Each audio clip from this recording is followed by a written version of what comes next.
YCP సానుభూతిపరుడు punch Prabhakar పై చర్యలు తీసుకోవాలని Congress party demand చేసింది. కాంగ్రెస్ పార్టీ రాష్ట్ర అధ్యక్షురాలు వైఎస్ షర్మిలను సోషల్ మీడియా వేదికగా అసభ్య పదజాలంతో దూషిస్తూ పోస్టులు పెడుతున్నట్లు కాంగ్రెస్ అధికార ప్రతినిధి నాగార్జున పోలీసులకు ఫిర్యాదు చేశారు.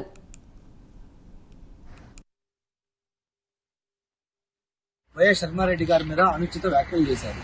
మా శర్మమ్మ ఏమంది, మొన్న జగన్మోహన్ రెడ్డి గారు జరిగిన పల్నాడు పర్యటన సందర్భంగా మనిషి మీ కారు కింద పడ్డప్పుడు కనీసం మానవత్వ దుఃఖంతో అతను తీసుకెళ్లి హాస్పిటల్లో జాయిన్ చేయాలి, ఏదో ఒక కారు ఇచ్చి పిచ్చర్ను పంపించాల్సింది.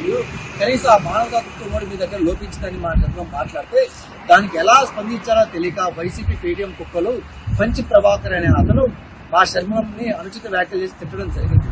దాని మహిళా కమిషన్ రాయపాటి శైలజ గారిని కలిసి అతని మీద ఎట్లాగైనా సరే యాక్షన్ తీసుకోవాలని, అలాగే ఆ జర్నలిస్ట్ మీద ఆ ఛానల్ మీద యాక్షన్ తీసుకోవాలని చెప్పి ఈ రోజు వినతిపత్రం ఇవ్వడం జరిగింది. మేము వినతిపత్రం ఇచ్చే లోపు వాళ్ళు యూట్యూబ్ ఛానల్లో ఉన్న వాళ్ళ వీడియోని డిలీట్ చేయడం జరిగింది.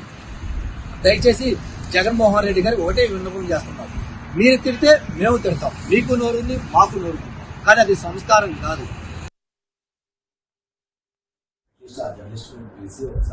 అదే అంటున్నా, మీకు మాకు సపోర్టింగ్ చిన్న క్లిప్స్ ఏంటంటే అతను ఎన్నిసార్లు చేసింది, at least we know what that guy is మరి కొంచెం ఇంకొకరు అలా మాట్లాడకుండా మా చీఫ్ మీద కొంచెం సీరియస్